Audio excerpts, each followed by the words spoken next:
प्राचीन कथा के अनुसार एक बार एक सेठ सेठानी थे। उनके एक बेटा और बहू भी थे। बहू सबको भोजन कराकर फिर स्वयं भोजन करा करती। उनकी एक पड़ोसन ऐसी भी थी जो रोज बहू से पूछती कि बहू आज क्या बनाया खाया है। बहू कहती ठंडो बासी। एक दिन उसके पति ने ऐसा सुनकर विचार किया कि आज तो पकवान बनाए जाएं, फिर देखें मेरी पत्नी क्या कहती है। उसने तरह तरह के पकवान बनवाए और घर के सभी लोगों ने एक साथ बैठकर भोजन किया।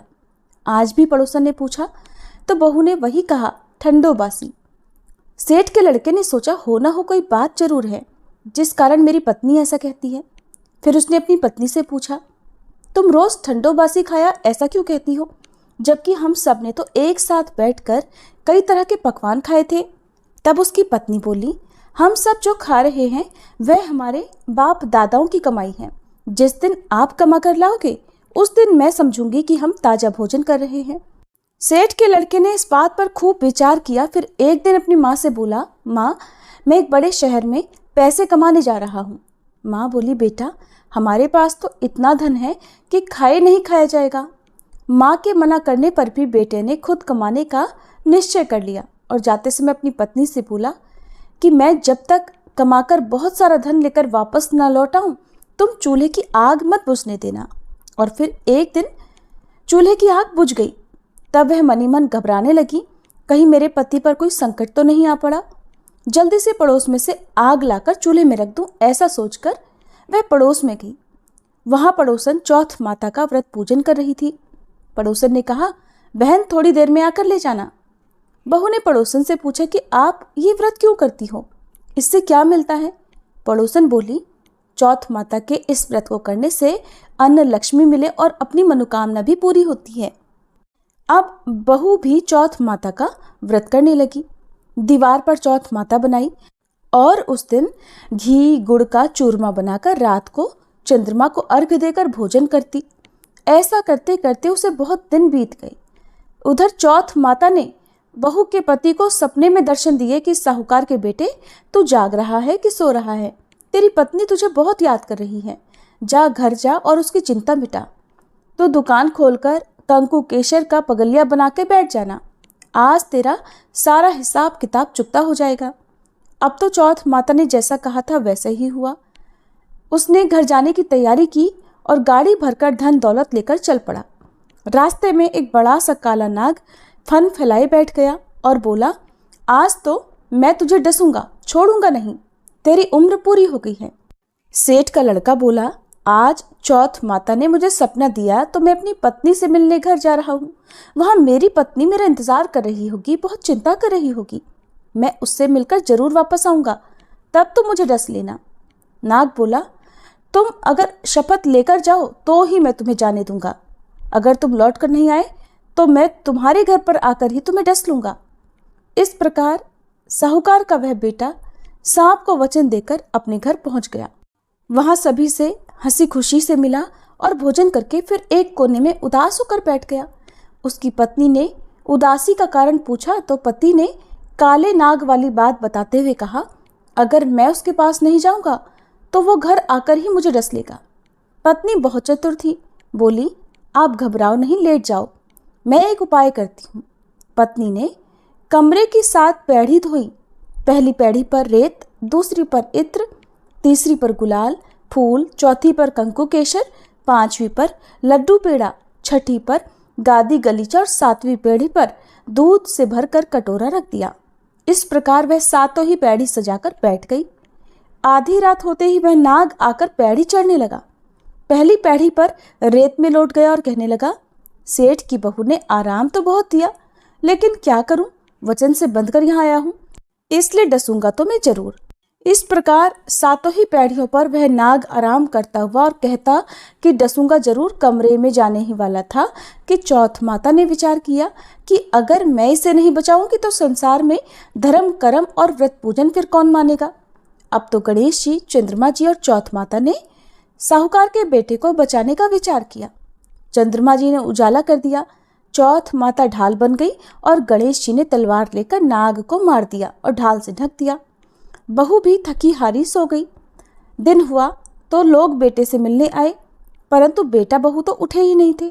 बहुत देर हो गई तो माँ उन्हें उठाने के लिए गई। माँ ने सातों पैड़ियों पर जो कुछ देखा तो बहुत घबराई और जोर से बेटे बहू को आवाज़ लगाई। बेटा बहू उठे तो देखा कि एक ढाल तलवार वहाँ पड़ी है। अब ढाल उठाई तो वही काला नाग मरा हुआ पड़ा है। बेटा बहू ने सोचा कि आज तो धर्म कर्म ही आड़े आए, जब भगवान श्री गणेश और चौथ माता ने हमारी रक्षा की। हे चौथ माता, आपने जैसे सेठ के बेटे बहू की रक्षा की, वैसे सब की रक्षा करना। प्रेम से बोलिए चौथ माता की जय। अमर सुहाग और पीहर देने वाली गणेश भगवान की कहानी। एक बार की बात है, एक भाई और बहन थे। बहन का विवाह हो चुका था और भाई भी अपनी पत्नी के साथ अपने घर में रहा करता था। बहन का नियम था कि वो अपने भाई का चेहरा देखकर ही भोजन किया करती, इसलिए हर रोज वो सुबह उठती और अपनी ससुराल में घर का सारा काम जल्दी जल्दी करके अपने भाई का मुंह देखने के लिए उसके घर जाया करती। एक दिन रास्ते में एक पीपल के नीचे गणेश भगवान की मूर्ति रखी हुई थी।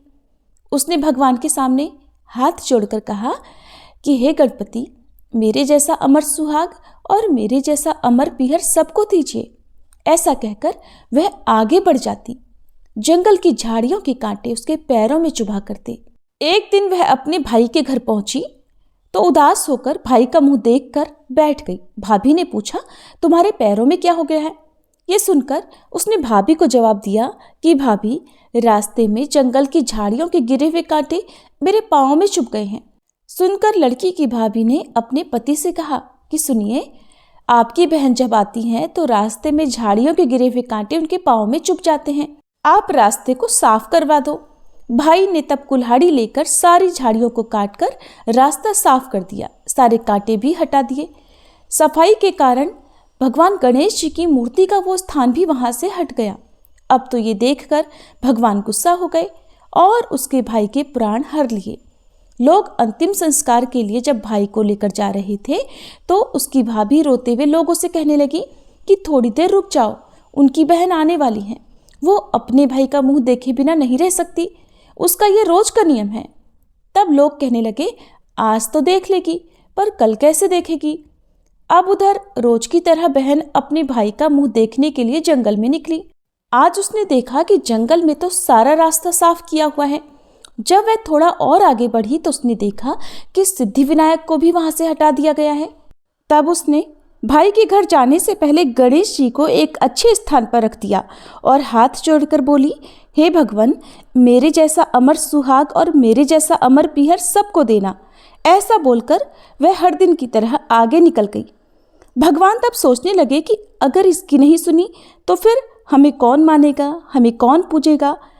तब सिद्धि विनायक ने उसे आवाज़ दी, बेटी, इस खेजड़ी की 7 पत्तियां लेकर जा और उसे कच्चे दूध में घोलकर भाई के ऊपर छींटा मार देना, वो उठकर बैठ जाएगा। ये सुनकर जब बहन पीछे मुड़ी तो वहाँ तो कोई नहीं था। फिर वो सोचने लगी कि ठीक है, जैसा सुन लिया वैसा ही कर लेती हूँ। फिर वह 7 खेजड़ी की पत्तियां लेकर अपने भाई के घर पहुंची। वहां उसने देखा कि कई लोग बैठे हुए हैं, भाभी बैठी रो रही हैं और सामने ही भाई का शव रखा है। तब उसने पत्तियों को बताए हुए नियम के अनुसार भाई के ऊपर इस्तेमाल किया। भाई तुरंत उठकर बैठ गया। फिर भाई बहन से बोला कि मुझे बहुत ही गहरी नींद आ गई थी। तब बहन बोली कि ऐसी नींद तो किसी दुश्मन को भी ना आए, और उसने अपनी सारी बात अपने भाई को बता दी। मान्यताओं के अनुसार यह है गणेश भगवान की कहानी, जिसे सुनने पर भगवान गणेश की कृपा प्राप्त होती है। एक बार गणेश भगवान एक छोटे से बालक का रूप धरकर चिमटी में चावल और चमचे में दूध लेकर धरती लोक पर आए, और वहां आने पर वो एक गांव में गए जहां वो हर किसी से कह रहे थे कि कोई मेरी खीर बना दो, कोई मेरी खीर बना दो। एक बूढ़ी माई बैठी हुई थी। उन्होंने कहा, ला मैं बना दूं। अब वह छोटा सा बर्तन चूल्हे पर चढ़ाने लगी। तब गणेश जी ने कहा, दादी माँ, छोटी सी भगोनी मत चढ़ाओ, आपके घर में तो जो सबसे बड़ा वाला बर्तन हो ना, वही चढ़ा दो। बूढ़ी माई ने बालक का मन रखने के लिए वही किया। वह घर के भीतर गई और घर का सबसे बड़ा भगोना लाकर चूल्हे पर चढ़ा दिया। वह देखती रह गई कि उसमें जो थोड़े से चावल उस बड़े बर्तन में उन्होंने डाले थे, वो तो पूरा का पूरा भर गया। अब गणेश जी ने कहा, दादी माँ, मैं नहाकर आता हूँ, तब तक खीर तैयार हो जाएगी। खीर तैयार हो गई तो बूढ़ी माई के पोते पोती खीर खाने के लिए रोने लगे। बूढ़ी माई जब भी कुछ बनाती तो बिना गणेश भगवान को भोग लगाए कुछ नहीं खाती, न ही किसी और को खाने देती थी। तब उन्होंने मन ही मन कहा, गणेश जी तेरे भोग लगे। ऐसा कहकर उन्होंने चूल्हे में थोड़ी सी खीर डाली और कटोरी भरकर खीर बच्चों को दे दी। बूढ़ी माई की पड़ोसन ऊपर से देख रही थी तो बूढ़ी माई ने सोचा, ये तो उस बालक से चुगली कर देगी। तो एक कटोरा भरकर उन्होंने उस पड़ोसन को भी पकड़ा दिया। बूढ़ी माई की बहू ने चुपके से एक कटोरा खीर खाया और कटोरा चक्की के नीचे छुपा दिया। अभी भी गणेश जी नहीं आए थे। बूढ़ी माई को भी भूख लग रही थी तो उन्होंने भी एक कटोरा खीर का भरकर किवाड़ के पीछे बैठकर एक बार फिर कहा, गणेश जी आपको भूख लगे। ऐसा कहकर भोजन करना शुरू कर दिया और खीर भी खा ली।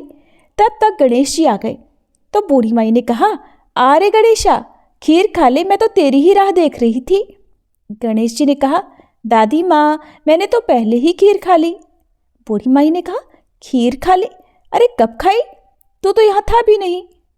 गणेश जी ने कहा, जब तुम्हारे पोते पोती ने खीर खाई तब खाई थी, जब तुम्हारी पड़ोसन ने खाई तब खाई, और जब तुम्हारी बहू ने खाई तब भी मैंने खाई। अब तुमने खाई तो मेरा तो पूरा पेट ही भर गया। बूढ़ी माई ने कहा, बेटा और सारी बात तो सच है, पर बहू बिचारी का नाम मत लो। वो तो सुबह से काम में लगी हुई है, फिर भला उसने खीर कब खाई? तब गणेश जी ने कहा, अरे दादी चक्की के नीचे देखो तो झूठा कटोरा पड़ा है, और तुमने तो मुझे भोग लगाया, लेकिन तुम्हारी बहू तो वैसे ही खा गई। बूढ़ी माई ने कहा, अच्छा बेटा घर की बात है, घर में ही रहने दो। अब बताओ तो जरा ये बची हुई खीर का मैं क्या करूं? तो गणेश जी ने कहा, नगरी जिमा दो पूरी। तो बूढ़ी दादी ने पूरी नगरी जिमा दी, फिर भी खीर का बर्तन पूरा भरा ही था। जब ये बात राजा को पता चली तो बूढ़ी दादी को बुलाया और पूछा, क्यों रे बुढ़िया, ऐसा बर्तन तेरे घर पर अच्छा लगे या हमारे घर पर सोवे? तो बूढ़ी दादी ने कहा, राजा जी आप ले लो। राजा ने खीर का बर्तन महल में मंगवा लिया और लाते ही जब उसमें से खीर मांगी तो खीर की जगह पर कीड़े मकोड़े बिच्छू कंछले हो गए और उसमें से दुर्गंध आने लगी। ये देखकर राजा ने बुढ़िया से कहा, अरे बूढ़ी दादी अपना ये बर्तन वापस ले जाओ, हमने तुम्हारा बर्तन तुम्हें वापस कर दिया। तब बूढ़ी माई ने कहा, महाराज अगर आप देते तो पहले ही कभी देते, ये बर्तन तो मुझे मेरे गणेश जी ने दिया है। ऐसा कहकर बूढ़ी माई ने वो बर्तन वापस ले लिया और उनके हाथों में लेते ही उस बर्तन की दुर्गंध दूर हो गई, सुगंधी आने लगी। घर आकर बूढ़ी दादी ने गणेश जी से कहा, अब बताओ बची हुई खीर का क्या करें? तब गणेश जी ने कहा, करना क्या है बूढ़ी दादी, झोपड़ी के कोने में गड्ढा खोदकर गाड़ दो। उसी जगह सुबह उठकर वापस खोदोगी तो धन के 2 मटके मिलेंगे। ऐसा कहने के बाद गणेश भगवान वहीं अंतर ध्यान हो गए। जाते समय झोपड़ी के लात मारते हुए गए तो झोपड़ी की जगह पर महल हो गया। सुबह बहू ने फावड़ा लेकर पूरे घर को खोद दिया, जो कुछ भी नहीं मिला। तब बहू ने कहा, सासू जी थारो गणेश जी तो झूठो है। सासू ने कहा, बहू मारो गणेश झूठो नहीं है, ला मैं देखूं। ऐसा कहकर वह सुई लेकर खोजने लगी। जब वह सुई से खोद रही थी तो टन टन करते 2 धन के मटके निकल आए। अब की बहुरानी बोली, सासू जी गणेश जी तो साचो ही हैं। सास ने कहा, अरे बहुरानी गणेश जी तो भावनाओं के भूखे हैं। हे गणेश जी भगवान, जैसा आपने बूढ़ी दादी को दिया वैसा सबको देना। विनायक जी की कहानी कहने वाले, हुंकार भरने वाले और आसपास के सुनने वाले सबको देना। बोलो गणपति महाराज की जय।